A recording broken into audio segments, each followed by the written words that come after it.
El dentista, como prescriptor y responsable del resultado final en la elaboración de las prótesis dentales, debe conocer no solo los materiales que necesitará y el trabajo a realizar en la clínica, sino también los materiales adecuados y las técnicas que el protésico dental utiliza para la elaboración de una prótesis en el laboratorio.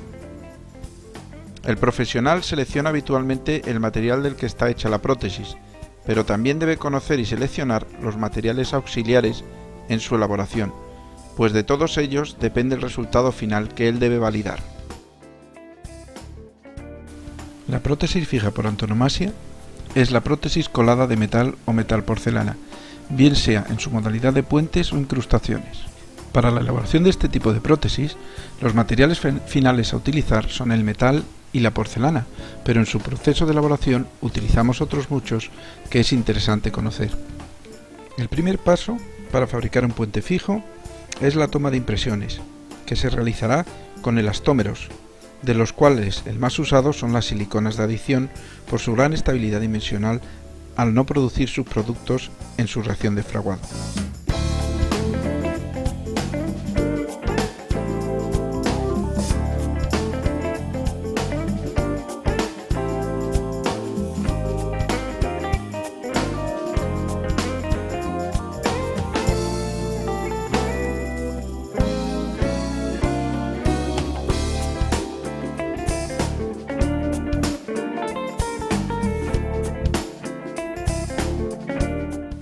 Esta silicona la manejaremos en dos consistencias distintas, masilla y ligera, que nos permiten utilizar las técnicas de doble impresión para aprovechar la mayor precisión de detalle de la silicona fluida y la mejor estabilidad dimensional y rigidez de la silicona pesada.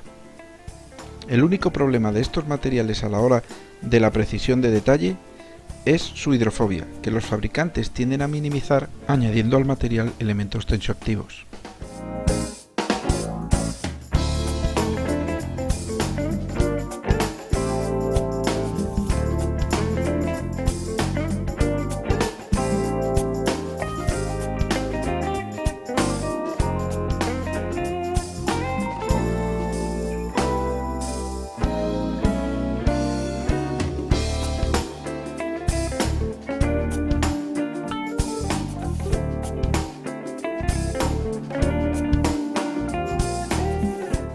También se podría tomar una correcta impresión con poliéter, que es otro elastómero con excelentes propiedades mecánicas, que una vez fraguado resulta un material muy rígido y antes de fraguar presenta una muy buena fluidez. Esto permite que con una sola consistencia media del material obtengamos buenos resultados, tan buenos como los obtenidos con las técnicas de doble impresión de las siliconas. Este presenta además la ventaja de ser hidrofílico. El segundo paso en la elaboración de la prótesis fija es el positivado de la impresión. Debemos usar escayolas con una buena resistencia mecánica tras el fraguado, como son las escayolas piedra mejorada tipos 3 y 4. Para conseguir estas propiedades mecánicas finales es fundamental una correcta dosificación. En el laboratorio se hace pesando el polvo de escayola y midiendo el agua para obtener una mezcla homogénea con la fluidez justa para su manipulación. Además, se mezclan en un vaso de vacío para reducir el número de poros en el material final y obtener las mejores propiedades mecánicas posibles.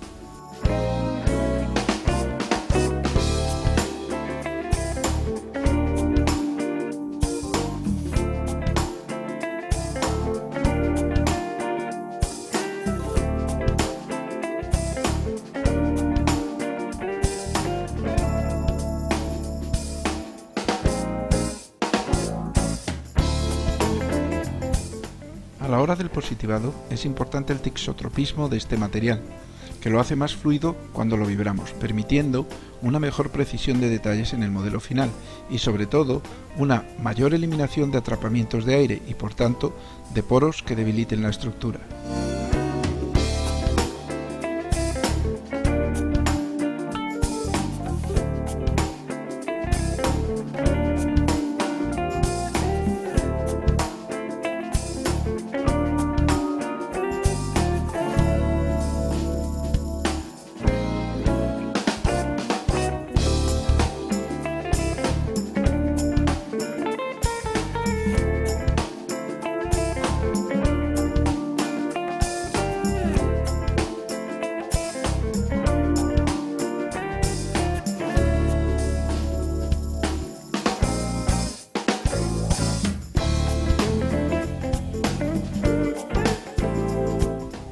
Para el correcto manejo en el laboratorio se suele proceder a la individualización de muñones, que permite al técnico una más cómoda manipulación en los procesos que siguen en la confección de la prótesis metal-porcelana. Una vez obtenido el modelo con el que se trabajará en el laboratorio, el siguiente paso consiste en la elaboración de un patrón de cera con la forma y dimensiones de la estructura metálica que queremos confeccionar. En este proceso, que se conoce como encerado del muñón, la cera utilizada se tiene que manipular en el laboratorio, de manera que su temperatura de fusión o ablandamiento será lo suficientemente baja para poder alcanzarla en el laboratorio con técnicas e instrumentos sencillos, pero a la vez lo suficientemente alta como para que a temperatura ambiente no se deforme prácticamente. Además, a esta temperatura debe ser rígida y frágil para poder recortar y tallar su superficie dando forma al diente. El técnico de laboratorio lo primero que coloca es un separador sobre la superficie del troquel, que cubre todo excepto la zona del cuello de la preparación. Seguidamente trabaja fundiendo la cera, calentándola con un instrumento hasta hacerla líquida, para depositarla fluida sobre el troquel y que ésta se adapte al muñón.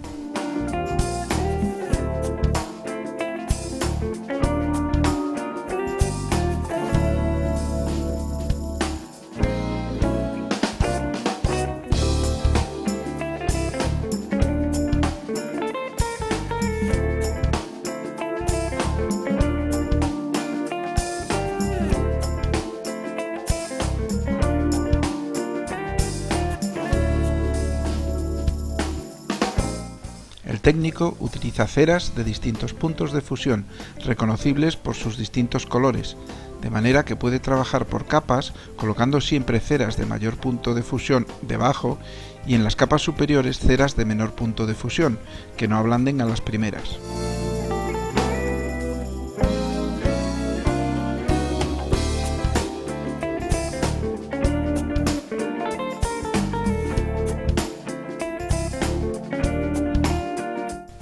Pero la característica más importante de estas ceras es que cuando las calentamos a elevadas temperaturas en un horno, son capaces de volatilizarse sin dejar ningún tipo de residuo. Es por ello que a esta técnica se le denomina colado a cera perdida.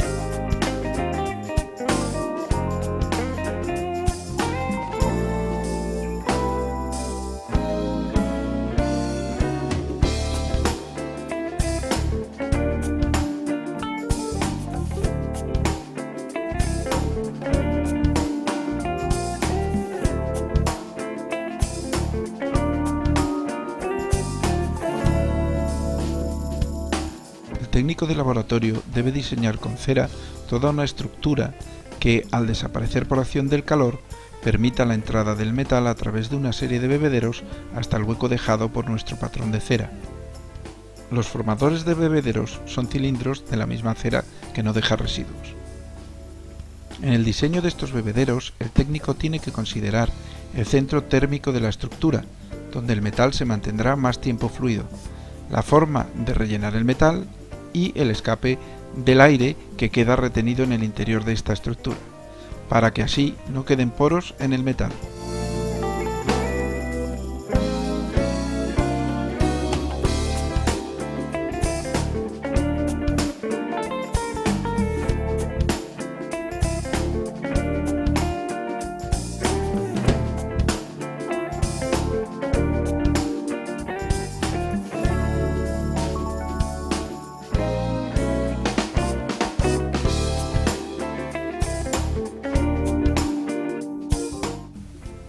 Debe colocar suficientes bebederos en los lugares precisos y con la forma adecuada para que entre el metal líquido y salga el aire. Una vez confeccionado el patrón de cera, llega el momento de transformar dicho patrón en metal.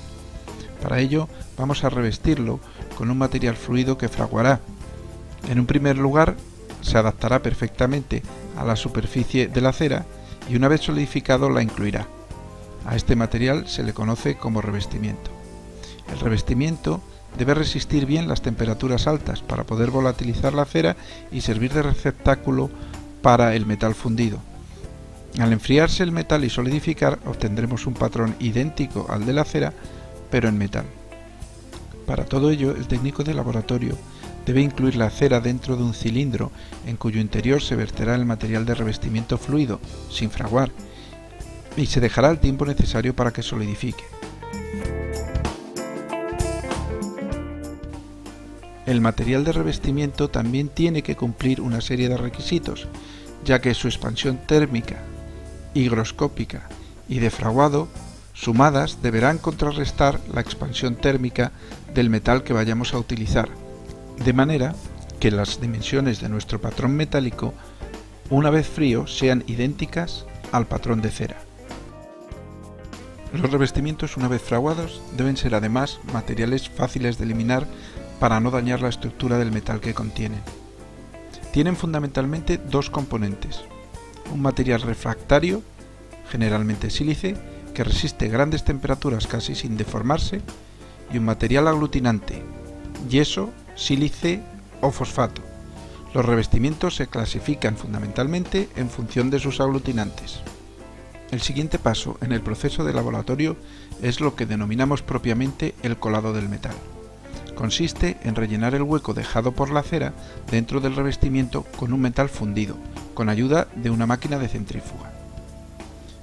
Para ello se precalienta el cilindro del revestimiento junto con el crisol, que es como denominamos al elemento cerámico donde se fundirá el metal.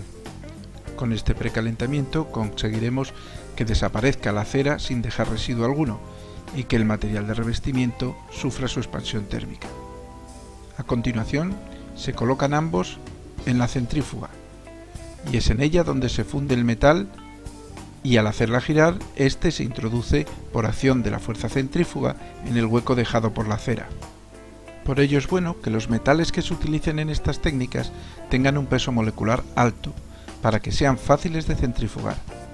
Las aleaciones de oro, compuestos de cromo cobalto o cromo níquel, son los más adecuados. Y también es por ello por lo que las aleaciones de bajo peso molecular como el titanio son difíciles de colar y se manipulan casi siempre por mecanización.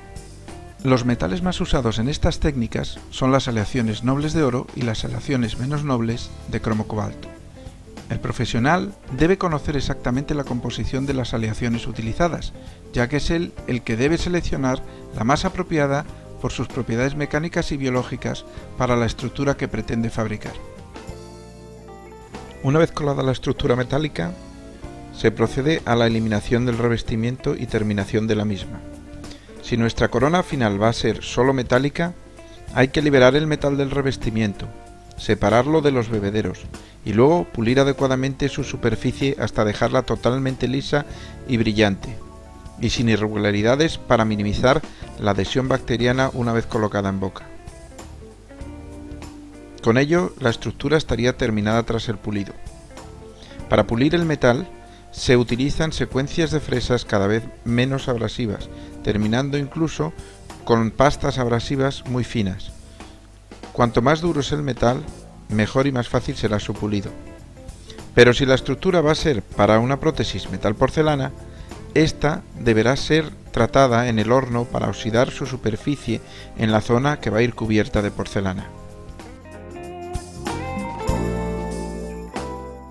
En cuanto a las porcelanas que se usan en este tipo de prótesis, debemos decir que están diseñadas por los fabricantes para poderlas colocar sobre el metal por capas, imitando las distintas capas del diente y consiguiendo los efectos estéticos propios de la estratificación que tiene el propio diente natural.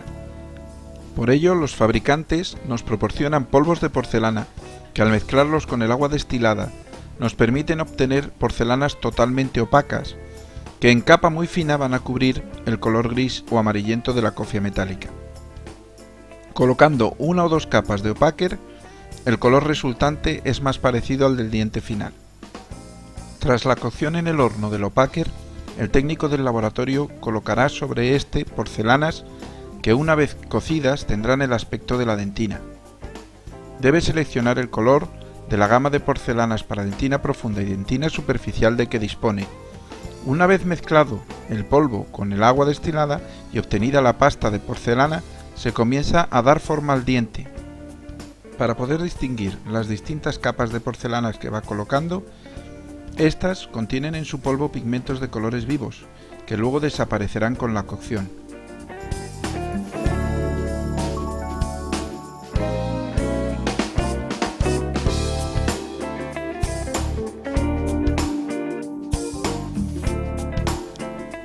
Todas las porcelanas se colocan mezclando el polvo de porcelana con agua destilada y por capas.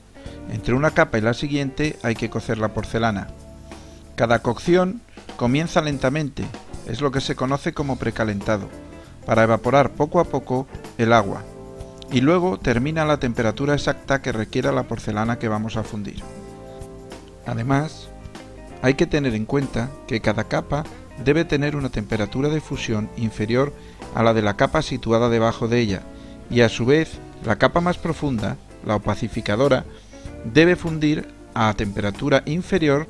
Para conseguir estas temperaturas sin errores, los hornos que se emplean en este tipo de prótesis deben ser muy precisos y su manipulación y la de estos materiales muy cuidadosa. Una nueva capa superficial de porcelana para esmalte permite el acabado transparente, como por ejemplo el del borde incisal de un diente.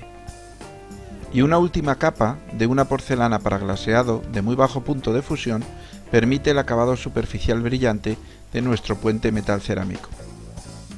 También hay porcelanas de colores más intensos para poder maquillar en superficie los detalles que no hayamos conseguido reproducir con la gama de colores de las anteriores, como por ejemplo el color más oscuro de los cuellos dentales.